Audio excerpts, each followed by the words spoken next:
Maraming salamat.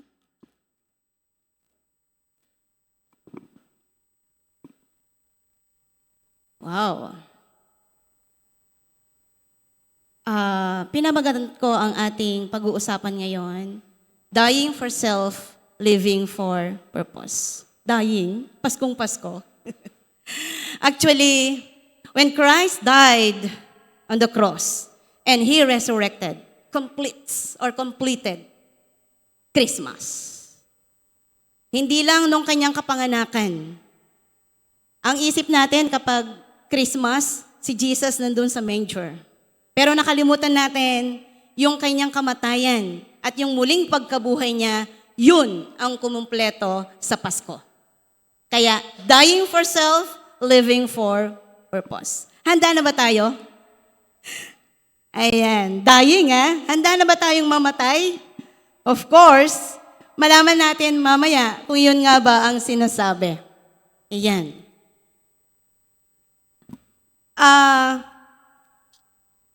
Yung binasa po kanina ay sa 1 John 3:16, pero kasama po ang John 12. Yan, babasahin ko na lang po. John 12:24, pero mamaya na lang yon. Okay, sige. Bakit nga ba seed ang ipinakita ko dito? Yan. Yung una ay wheat. Meron ba sa atin dito yan? Wala. Yan ay nabubuhay lamang sa temperate zone. Ibig sabihin sa mga malalamig na lugar. Okay? Tapos yung nasa gitna ay palay. Yan, syempre lahat tayo. Paborito na yan ng mga Pilipino kahit walang ulam, basta may kanin. At may asin. Ayos na. Ayan. At yung nasa dulo ay ang mais. Yan. Kami, ewan ko kung nakaranas kayo na ang kanin ninyo ay mais. Nakaranas kami na ang kanin namin ay mais. Pinong-pinong mais. Tapos kapag walang ulam, ilalagyan lang namin ng kaunting bagoong, ayos na. Okay? Dito, makikita natin yung pare-parehong characteristics nila. Sa iisang butil, galing no? Pag itinanim mo yung isang butil na yon, madami. It multiplies. Ayan. At ano pa yung common sa kanila? Pagkain natin yan. Kailangan natin yan sa araw-araw. Di bali nang walang ulam. Tama? Di bali nang walang ulam. Basta may kanin. Okay, tingnan naman natin yung kanyang nutrients. Sino dito ang kumakain ng oatmeal? Yan, mula yan sa wheat. Okay, oatmeal, sabi nga doon sa aking ay mas rich in fiber. Yan. And low carb. So kung gusto nating medyo magpabawas ng timbang, mag-oatmeal tayo. Hindi rice. Kasi ang rice daw ay mas malaki o mas maraming calories. At saka mas mataas yung carbo niya. Okay. Pero sabi sa mais, mas masustansya din ang mais. Pero lahat yan ay masustansya at kailangan natin yan. Bakit yan ang sinimulan ko? Kasi, yan. Meron pa. Yung mustard seed, kapag yan ay itinanim, ganyan siya kalaki. Okay? O diba, wala naman tayong ginawa, pero ganyan kalaki. God is so powerful na yung maliit na buto ay pwedeng maging malaki pag yun ay tumubo at lumago. Yan. In John 12:24-26, ang ating Panginoong Jesus, ang kausap niya dito, basahin ko muna, "Very truly I tell you, unless a kernel of wheat falls to the ground and dies, it remains only a single seed. But if it dies, it produces many seeds." Sino po ang kausap ng ating Panginoon dito? Ang kanyang mga disciples. At kailan niya ito sinabi? An hour before siya ay dakpin at ipako sa krus. Na ibig sabihin parang farewell message niya sa kanyang mga disciples. Pero bago niya sinabi yan, meron siyang sinabi. At paulit-ulit niyang sinabi, love one another. Bago mamatay ang ating Panginoon, sinasabi niya sa kanyang mga disciples, love one another. Noon, pero ngayon, sino na ang audience? Kapag binasa natin ito, sino ang recipient nito? Tayo. Tayo ay pinagsasabihan ng ating Panginoong Jesus to love one another. Because when we love one another, makikita na totoong may Diyos. Okay, balik tayo sa verse 24. Sabi niya dyan, very truly I tell you, unless a kernel of wheat falls to the ground and dies, it remains only a single seed. Hanggat, sabi dyan, hanggat hindi namamatay o na-ifo-fall o nilalaglag yung seed sa ground, it remains as a seed. At sino yung tinutukoy dito? Ang ating Panginoong Jesus.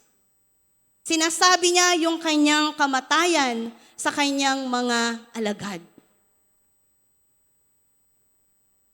Na hanggat hindi mamamatay ang seed na ito, hindi ito magpuproduce ng maraming seeds.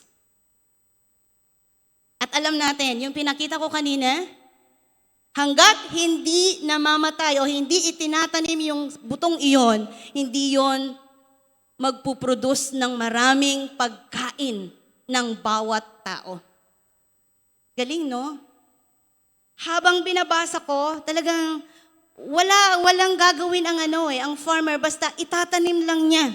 Magugulat na lang siya, tutubo ito. At sino ang nagpapatubo nito? Ang ating Panginoong Jesus.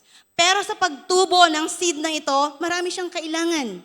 Ang plant, hindi lang basta tumubo yan. Kailangan itong alagaan. Yung seed na yon at kailangan din nakatanim sa matabang lupa.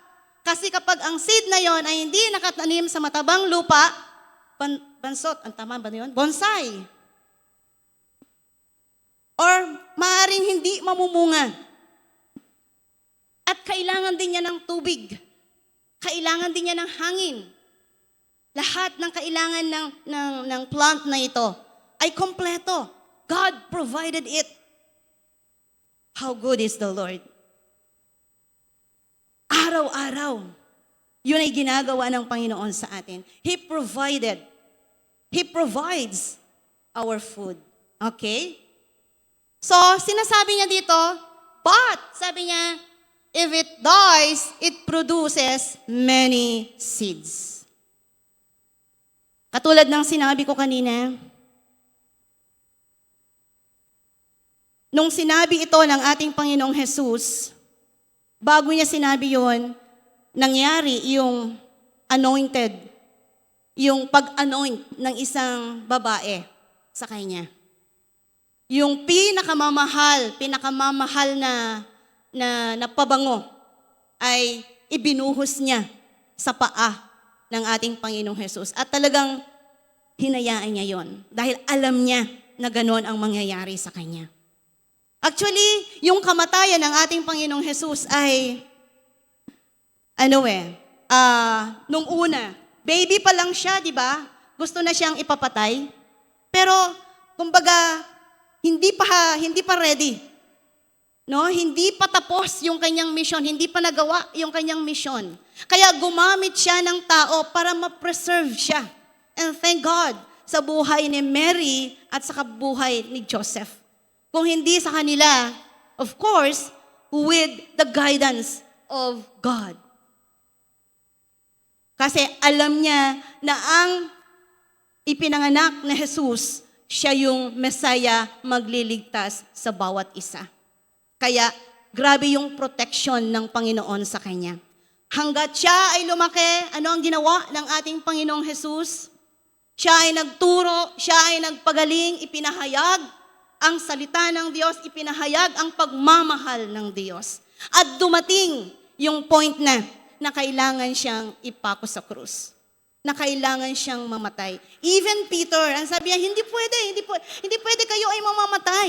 Pero ang sabi niya, di ba? You, Satan, sabi niya, huwag mong haharangin yung kalooban ng Diyos na kailangang mamatay ang anak ng Diyos para tayo ay mabuhay. At dahil ito ay kalooban ng Diyos, nangyari ang lahat. Okay? Ano yung hawak ko? Yan. Ito na yung binasa kanina. This is how we know what love is. Jesus Christ laid down His life for us. Yun pala ang kahulugan ng pag-ibig. Hindi lang yung love is blind. Ayan. No. Ang kahulugan ng pag-ibig is nung ibinigay ng ating Panginoon ang kanyang buhay para sa atin. Sa ating bansa, kung babalikan natin, ang daming nagmamahal sa ating bansa. Kaya't naranasan natin ang kalayaan. Ibinuwis nila ang kanilang buhay. Kailangang may mamatay. Kaya siguro yung awit natin, ang mamatay ng dahil sa'yo. At ang mga iba gusto nilang tanggalin yon.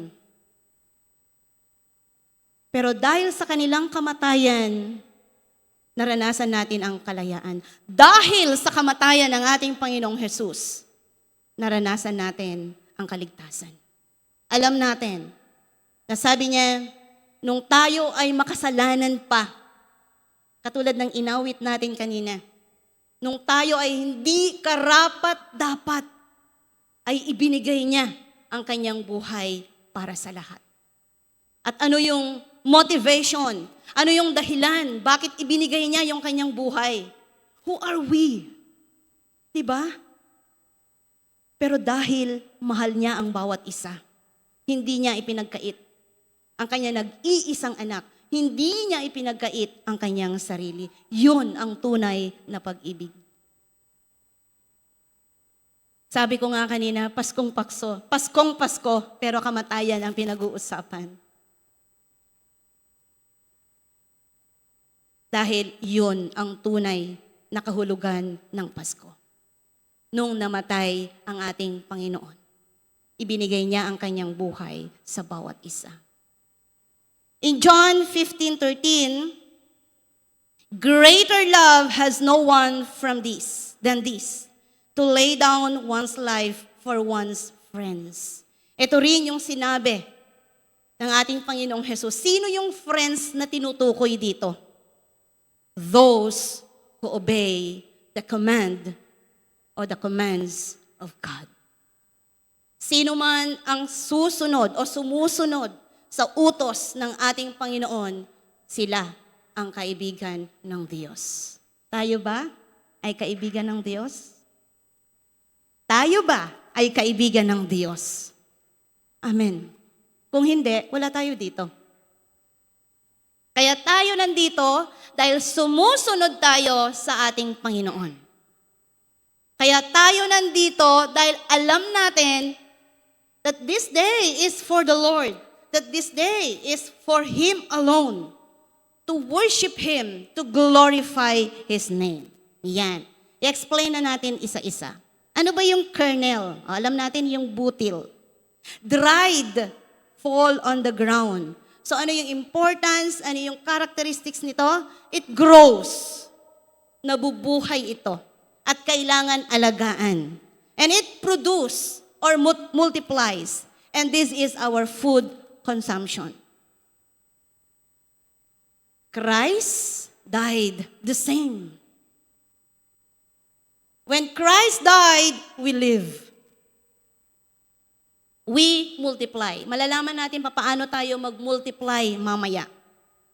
And He is our sustenance.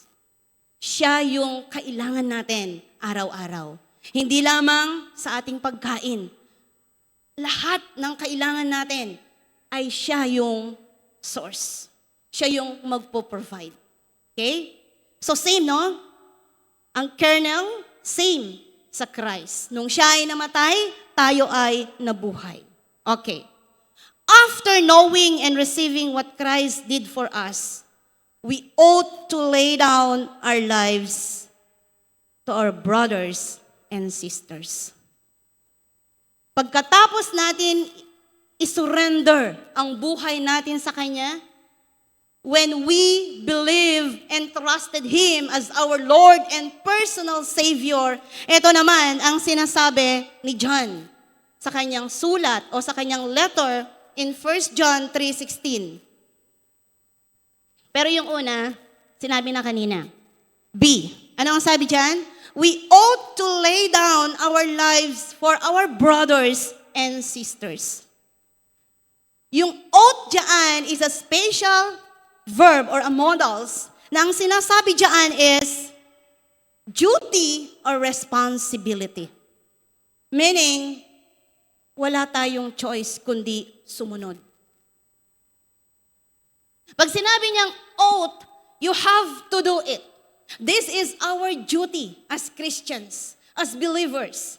This is our responsibility as Christians, as believers. Ano ang gagawin natin? To lay down our lives for our brothers. Kailangan ba tayong mamatay? Literal ba ang sinasabi diyang to lay down? Kailangan ba tayong mamatay physically para sa ating kaibigan, para sa ating kapatid? Minsan kung kinakailangan, why not? Pero dito, hindi po ito literal.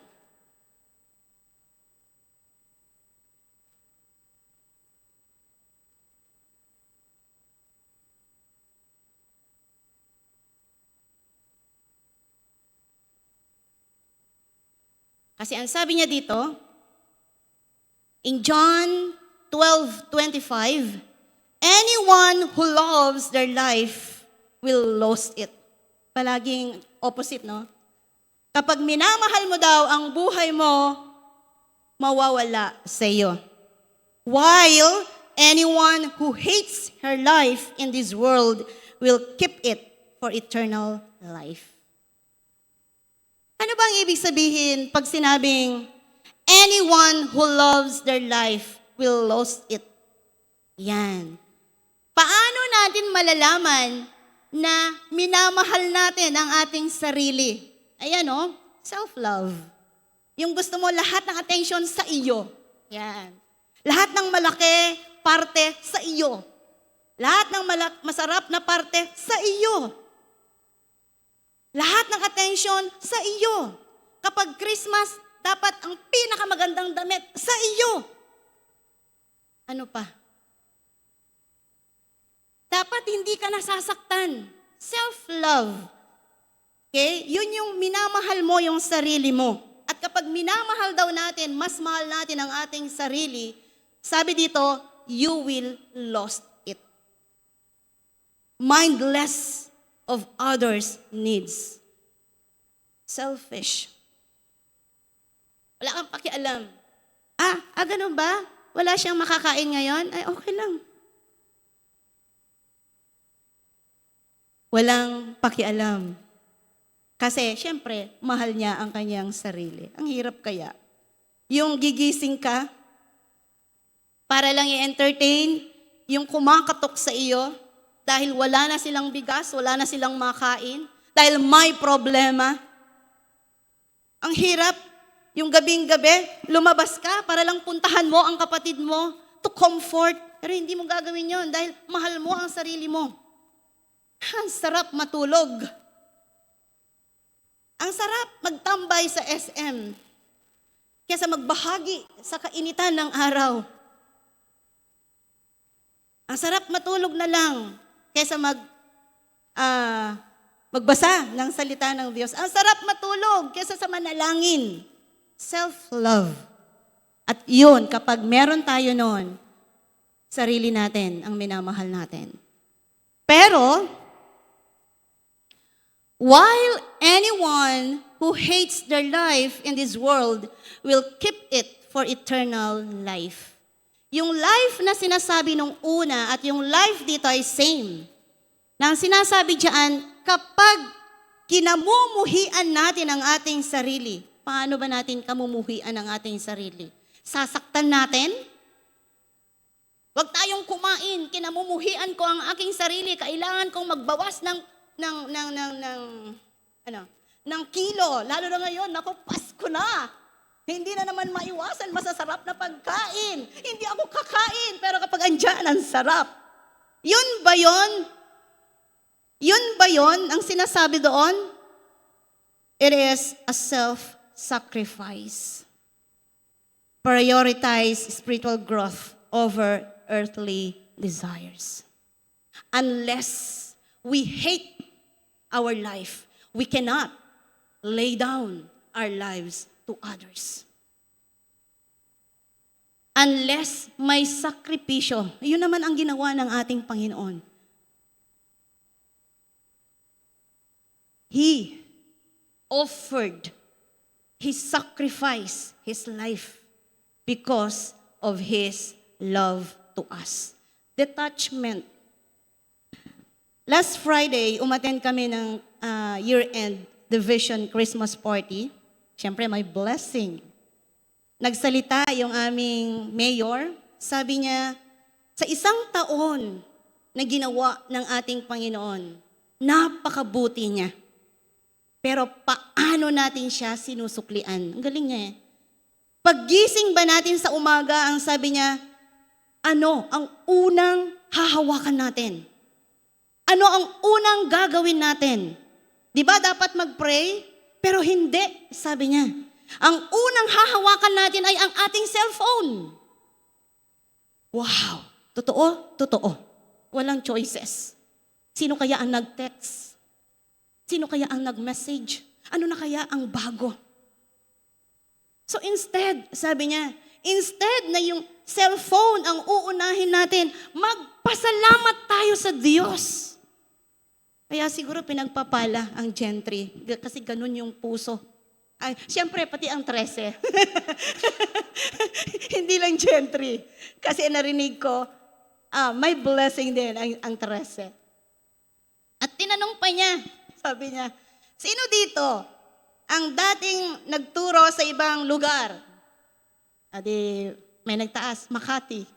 Tapos tinanong, magkano ang binibigay? 9,000, sabi niya. O syempre, kasi malaki ang kanilang budget. Tayo, 3 billion lang tayo eh. Kaya 7,000 lang ibibigay ko sa inyo. God is so good na lahat ay gagamitin niya kapag pure ang puso mo. Okay? Of course, minsan kahit nga hindi pure He always bless us. Kahit ang dami nating lapses. Di ba tayo nagugulat noon? Lord, hindi na nga ako consistent sa aking prayer eh. Hindi na nga ako consistent sa word. Hindi na nga ako consistent na sumunod sa iyo. Pero grabe yung blessing mo sa akin. Yung paggising pa lang natin sa umaga, that's a great blessing. Yung masigla ka, walang sakit na nararamdaman, that is a blessing. And that is the reason, many reasons to thank God. Okay? So, detachment.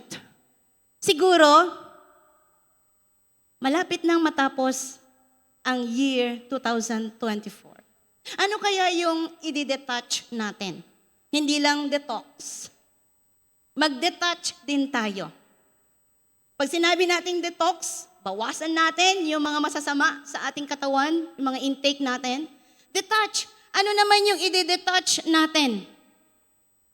Let go of worldly attachments, focusing on eternal values. Kung alam natin yung mga bagay, material things na ipinagkatiwala o pinadaan sa atin, kapag nakafocus tayo dyan, magkukos yan ng ibang focus. Instead na i-focus natin sa ating Panginoon doon sa material. Instead na yung nagbigay, doon tayo mag-focus. Pero hindi, yung blessing. Lalo na ngayong Pasko. Yan. Ano kaya ang Pasko ng aking mahal? Nung una siguro, medyo maganda-ganda pa ang gift. Pag bagong kasal, pero habang tumatagal, parang wala na. Pero dapat, kung ganun man, dahil may mga dahilan, pasalamat pa rin, no? Kung wala tayong matatanggap ngayong Pasko, magpasalamat pa rin tayo. Huwag tayong zero expectations dapat para hindi tayo masaktan. Mas maganda yung hindi ka nag-expect pagkatapos, ito pala! O, di ba? Ang sarap. Akala ko nakalimutan mo ako. O, nagpaparinig na ako. Ay, joke lang. And of course, surrender. We should surrender our lives. If we lay down our lives to God or to others, dapat meron tayong tinatawag na self-sacrifice.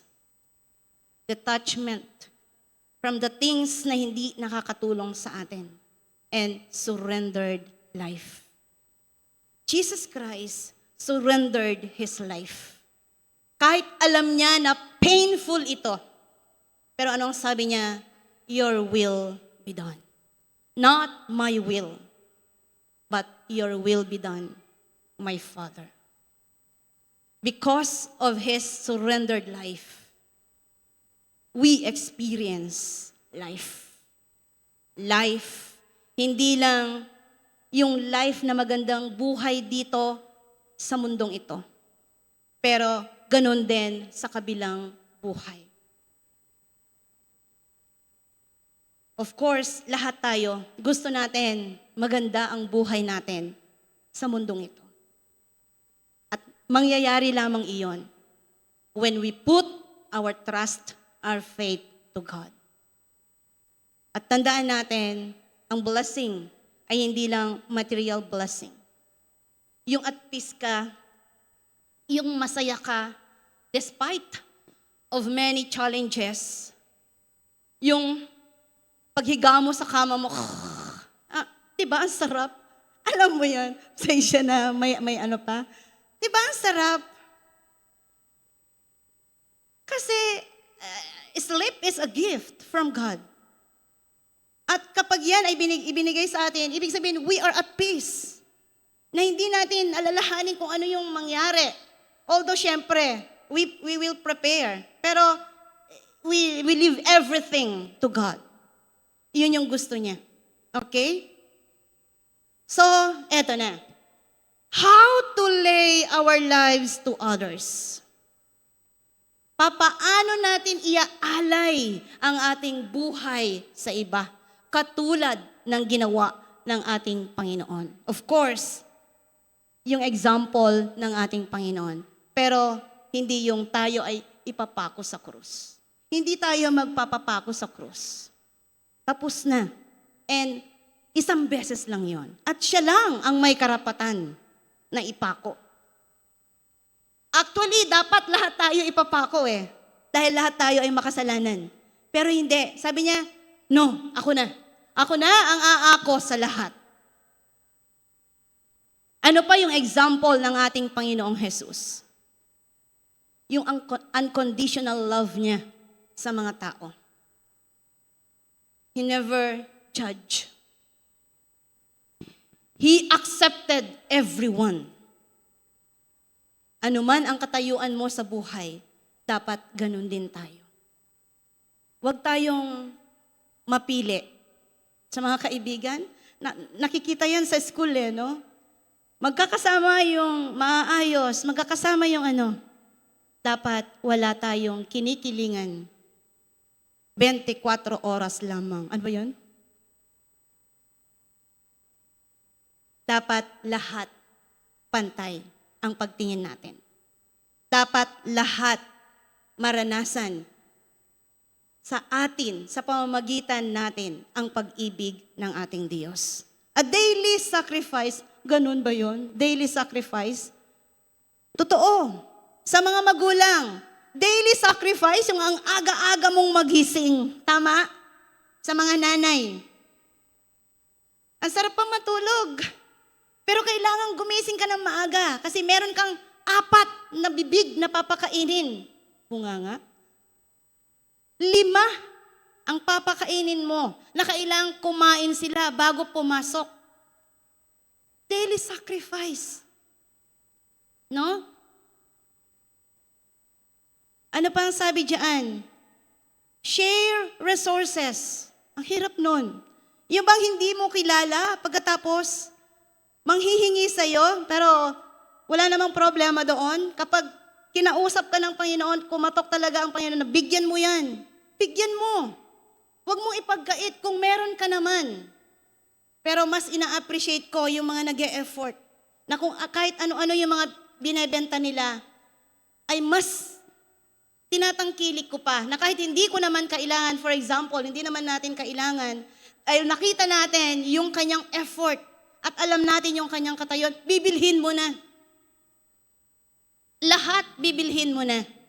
Kasi alam mo, meron ka. Okay? Ano pa? Listen actively. Ito yung pinakamahirap siguro. Yung makinig. Makinig sa mga kapatiran, sa mga kapatid na nanghihina, nanlulupaypay, nawawalan na ng pag-asa. Makinig. That is a daily sacrifices. Long term. Alam ko lahat tayo dito may commitment sa ating Panginoon. Hindi lang ngayong year na ito na kayo ay tutugtog. Alam ko, you committed yourselves to be in the ministry anuman ang mangyari. That is laying down our lives to others. Kasi yung ministry ninyo, it will encourage others. It will strengthen others. Diba? Ang sarap, kahit na sobrang busy ang mga estudyanteng ito, may panahon sila para tumugtog sa Panginoon. Huwag sanang dumating yung time na kapag may trabaho na tayo, ibinigay na ng Diyos ang ating kahilingan, we forgot our commitment. Nakalimutan na natin, yes Lord, maglilingkod po ako sa inyo. Basta tugunin po ninyo ang aking panalangin. Nung tinugon ang panalangin, hindi na nakita sa church. That is laying down. When we continually do yung commitment natin, when we continually fulfill our commitment, that is laying down our lives to others. Spiritual investment, prayer. Kung hindi natin kayang magbahagi ng salita ng Diyos, but later, matuturuan tayo. Tuturuan tayo ng ating pastor paano magbahagi ng salita ng Diyos. Kasi ang tagal na po ang hosana dito, and yet, wala pa pong mga kapitbahay na pumupunta dito. We will share the gospel. But we will pray continually, unceasingly. Because when we pray, our God will move. Our God will answer our prayers. Our encouragement, our biblical guidance. Tayo ba, kapag humingi ba ng advice, o ng tulong ang ating kaibigan, ano yung i-advise natin? Biblical ba? Papaano natin i-advise sila biblically kung hindi natin alam ang salita ng Diyos? Kaya kailangan alam natin. Kasi nga, we are the light and we are the salt of this world. Na kailangan in our words, in our actions, makita na tayo ay anak ng Diyos. And habang ginagawa natin yon, yung role natin as a salt and light, we lay down our lives to others. And of course, personal qualities. Ano ba? Meron ba tayong empathy? Yung naawa tayo at nagbigay tayo. Huwag yung, ay nakakaawa naman siya. Ay bahala na siya sa buhay niya. At ang pagbibigay, hindi lang sa material. Our time, our words, our encouragement. Yan. Okay. At ano ang ginawa natin? We multiplied. Tama? When we lay down our lives to others, we multiplied.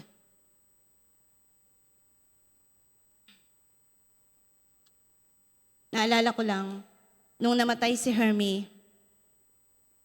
may isang kapatira na nagsabi, yun yung kinote niya eh, unless yung kernel ay mamamatay, hindi magmumultiply. Totoo naman. Kasi nung nawala si Hermie sa amin, 2 ang naidagdag. Ang aking 2 pamangkin. The Lord spoke to them. At ngayon, kasama na natin sila. Kasama na natin silang sumasampalataya sa ating Panginoon. And I do believe sa kanila magsisimula para ang whole family will be saved. Kasi yun ay pangako ng Diyos. Gawin lang natin. Gawin lang natin yung duty natin, yung responsibility natin, na kahit hindi tayo magsalita, pero nakita sa atin ang pagbabago, they will worship. They will trust God also. And they will also experience the life na ipinangako ng Diyos sa atin. Alam ko, ganun ang nangyari sa atin. Meron ba sa atin ngayon na tayo lang, mula noon hanggang ngayon, tayo pa lang ang sumasampalataya sa ating Panginoon? Di ba may naidagdag? Ang ating family. Why? Because we laid down our lives to them. Na kahit gustong-gusto mo na siyang sampalin, na kahit gustong-gusto mo na siyang gantihan, dahil sa kanyang ginagawa, lagi na lang malaki yung kanya, lagi ka na lang inaaway, pero hindi. Nagtitimpi ka because of the Holy Spirit that is working in you. Iba ka na ngayon. Hindi ka na katulad ng dati. That is laying down our lives to others, most especially to our brothers and sisters. That is multiplication. That is production. Ang tanong, aside from our family, aray, meron na ba tayong naiproduce? Meron na bang sumusunod sa atin? O instead na multiplication, ay subtraction? Ay, ganyan pala dyan. Huwag na nga. Dapat multiplication. Dapat nagmumultiply tayo. Hindi subtraction.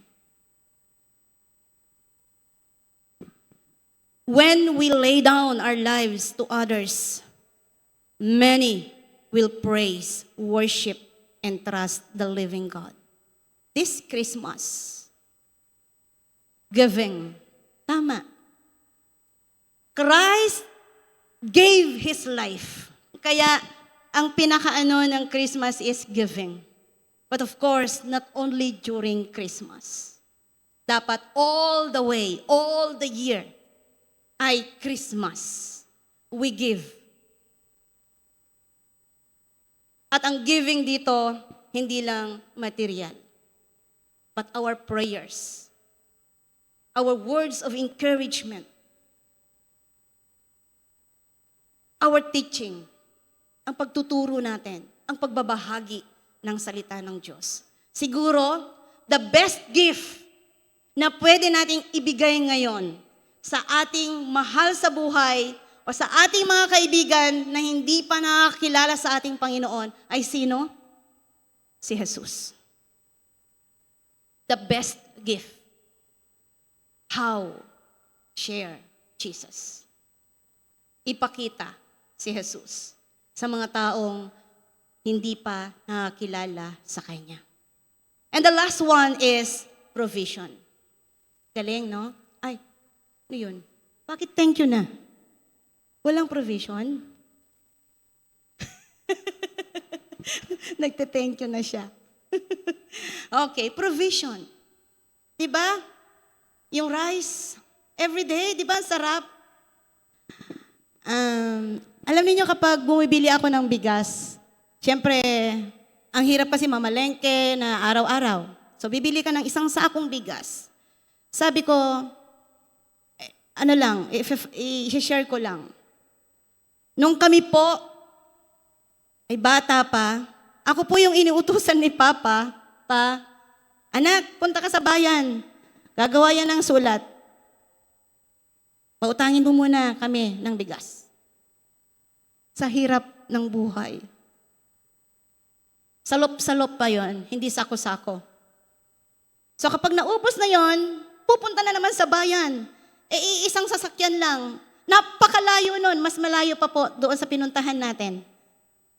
Mas malayo pa. Thank God. Sabi ko, Lord, grabe yung kabutihan ninyo sa aming buhay. Na hindi salop-salop, kundi isang sako. Magpasalamat tayo sa Panginoon. Yun yung mga blessing. Although, material blessing, yun ay pangako ng Diyos sa atin. Pero, ang pinakamahalaga sa lahat ay yung masaya ka at peace ka. Yun yung blessing na ibinibigay ng ating Diyos. Yun yung provision niya. Yung provision ng ating Panginoon ay hindi natatapos. Di ba yung awit, your goodness is running after me. Na kahit hindi tayo worthy, pero yung goodness ng Panginoon is running after us. Ibig sabihin, tuloy-tuloy ang kanyang provision. That's how God is so good, how faithful to us. We need God not only for our daily needs, all our needs. Sa panahon na tayo ay nalulungkot, sa panahon na tayo ay iniwan ng ating mga mahal sa buhay, nauna na lang sila. Time will come, we will meet together. At yun yung sinasabi ng ating Panginoong Jesus. Don't you worry. I will leave you for a while, sabi niya. Pero meron akong ipapadala sa inyo to comfort you. And that is the Holy Spirit. Masarap, no?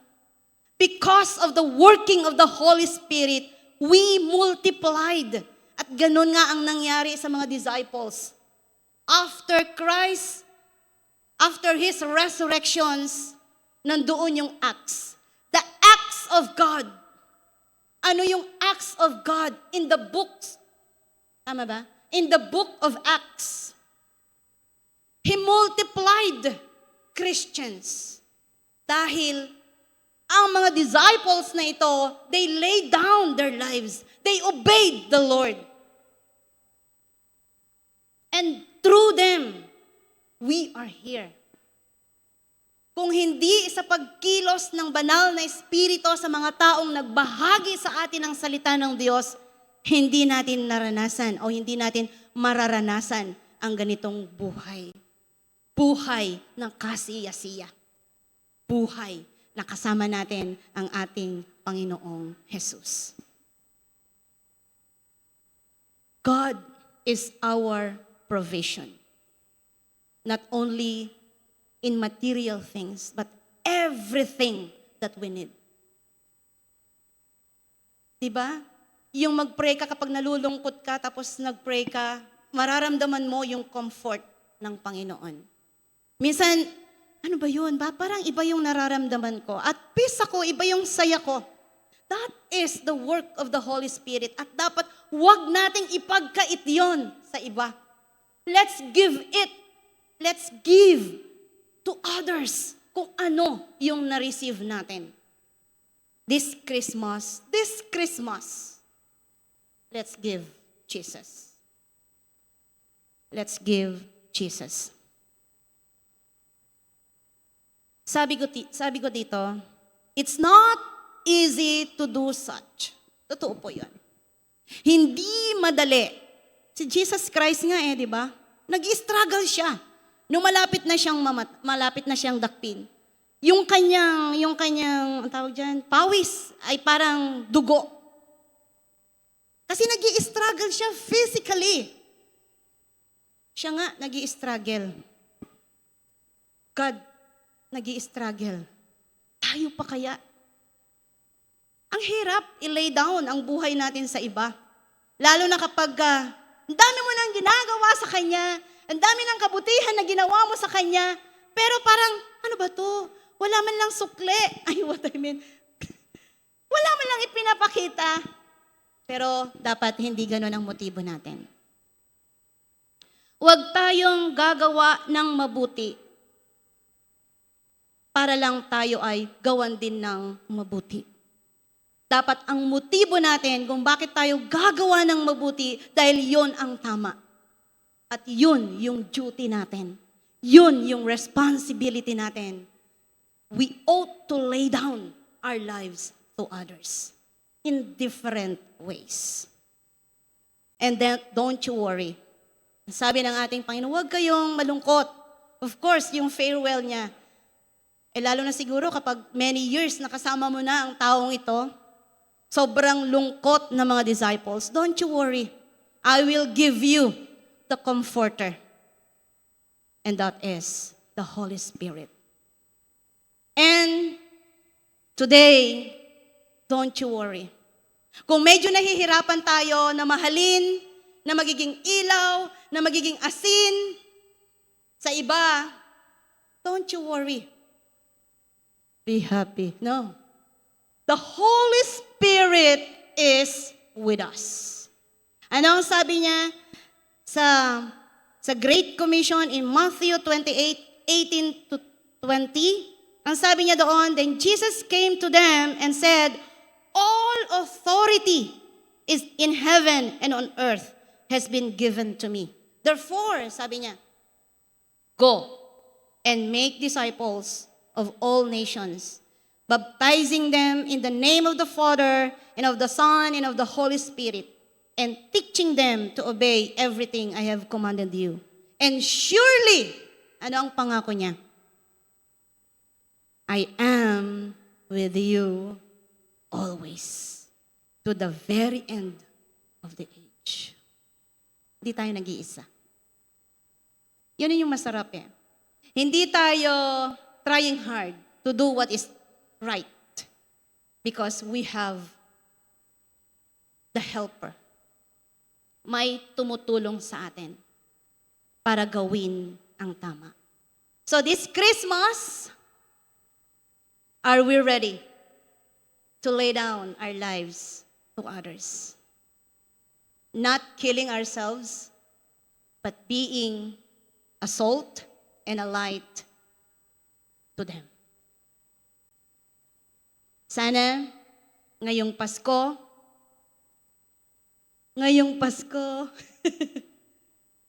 gawin natin ang kahulugan ng Pasko. Ano ang kahulugan ng Pasko? Pagbibigay. Pagbibigay. At yun yung ginawa ng ating Panginoong Jesus. That's all, and God bless us all. Merry Christmas!